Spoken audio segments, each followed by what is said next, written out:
Hi YouTube. This is an unboxing review of the High Point Firearms 40 cal Smith & Wesson. Now, I've got a little bit of an admission to make, but I'll tell you about that in just a moment. And I don't know about you guys, but I'm a bit of a pack rat. And it seems like anytime I buy something, whether it's a firearm or an electronic or even, cars, I keep the manuals, I keep the boxes, I keep all the paperwork, which, has led to some disagreements, I must say, between my wife and I because, all those boxes have to go somewhere. And usually it's in places that she doesn't like. But this particular weapon is one that has some good things about it, and then it has some not so good things about it. And we'll talk about that here in just a second. Now, High Point's been making firearms for quite a while, and in fact, the parent company, I believe, is Iberia. I don't know if you can actually see that. I'll see if I can zoom in, but it's Iberia Firearms Inc. But they make an entire line of firearms from 40 cal, as you can see here, to 9mm. They even have some shotguns and other plinker weapons like 22s and such. But this is the only High Point firearm that I actually own. As you can see, the load is on the table. And I'll tell you before we get started, I have obviously unloaded the weapon, cleared the breech, and so I know that it's a safe weapon to handle. So we don't have to worry about that. The materials on this weapon are a little bit interesting. It's made out of what most people would call pot metal, pig iron. It's got some weight to it, as you can probably see as I'm handling it. Solid. But it's not a pretty weapon, not by any stretch of the imagination. It's a 10+1, so obviously the magazine will hold 10, and you can put one in the breech or the slide if you wanted to. And the admission I wanted to make on this weapon, and I'll just go ahead and show you guys, is, as I said, I'm a pack rat, so I keep everything. I actually kept the receipt for this weapon, and I came across it and thought about it and said, hey, I'm going to make a video about that right after Christmas, probably when we were doing some cleaning up. But you can see the invoice here, and I don't know if you guys can read this or if you can actually see it. I'll try to bring it in. Covered up some of my personal information here, but this weapon was purchased July 27th of 2006. So it's over 10 years old. Now, once again, with this High Point 40 cal, it's got some good things about it and some things that I don't love about it. One of the things that I'm not in love with is the magazine. And I'm trying to do this one-handed, so I'll just kind of show you. Sometimes the release is not as smooth as I'd like for it to be, and sometimes when firing the weapon, I've had occasion where maybe I've pressed the magazine release by mistake, or the magazine wasn't fully seated and it has come out. Certainly at times where maybe you've emptied the magazine and you're trying to go for a reload, or you're about to set the gun down and you realize that the slide or the magazine is coming out or is not seated properly. So that's probably the major drawback on that weapon. The good thing is that this is a 10-year-old design, so if you buy a new one, it may not be that way anymore, and you can always buy aftermarket magazines. The grips is the other thing about it that is a little questionable, I guess you could say.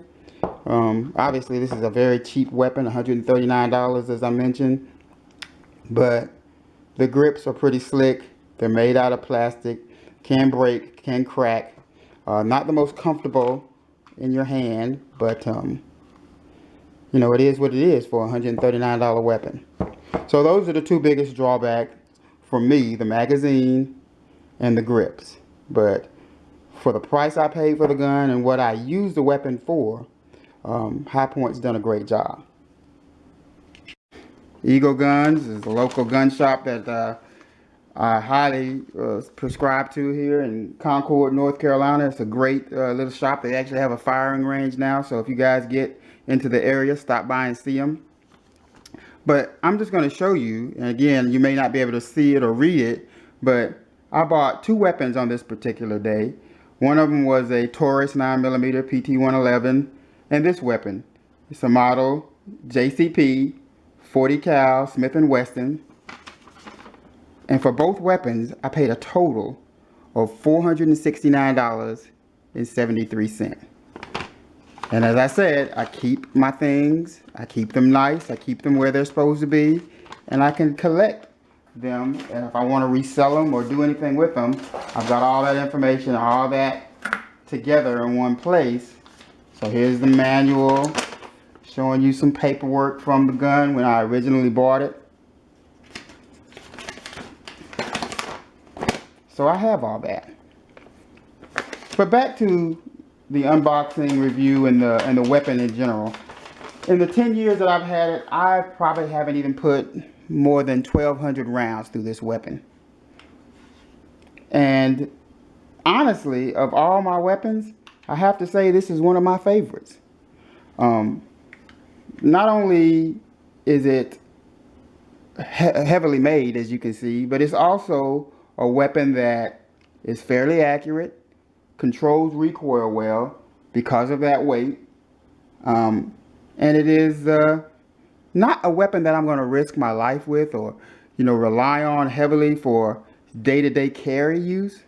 But it's a great tackle box weapon. It's a great weapon to keep in the back of the truck or to put in a toolbox, just to have it just in case. And I'll show you, because I actually have a scale here.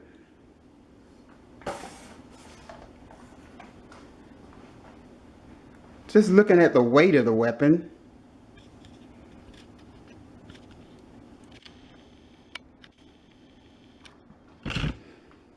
that's 2.1 pounds. Try to get that down, and I know it's really difficult for you guys to see. But it is a chunky weapon. So even if you miss with this weapon, you could throw it at the assailant and knock the shit out of him. So those are some of the good points about the weapon. The accuracy, the weight, the controlling of the recoil. Those are good things. I do like those things about it. And again, it's not a weapon that I paid a lot for. As you saw on the receipt, this weapon in the two-piece deal that I got was $139. So that was not a big investment to make. Now, what I don't like about the weapon is the magazine. That's just one of the things about it, that it's a little notchy. It's a little cheaply made, obviously. Sometimes you'll put it in and it's difficult to push it all the way in. It doesn't want to go all the way in. Sometimes when you're firing this weapon, it's very easy for you to empty the magazine, and the magazine may fall out, or the magazine might not go in again as completely as it should. But other than that, and the aesthetics of the weapon, again, it's not a very pretty weapon. I think High Point's made a pretty reliable, pretty nice, cheap gun for us consumers. So this is an example that's 10 years old, still kicking, still going, hadn't had any major problems with it, hadn't had a ton of misfires. Hope you guys can see this. Again, this is the High Point Firearms 40 cal Smith & Wesson. Again, that pop metal construction does have some weight to it. And this one's coming in unloaded, mind you, at 2.1 pounds. And there's a load for it, 40 cal. hollow points I've got over there. So that weight, again, it can be a blessing and it can be a curse, because yes, the gun is heavy, yes, the gun is bulky, yes, the gun is pretty ugly, but that does help to control recoil, and it helps with accuracy in my case. Now, obviously, any firearm, any handgun, it's not going to be the best for accuracy, certainly at any distance, unless you're an expert, somebody who shoots constantly. But for me, this is one of the most accurate guns, handguns that I've found that I own.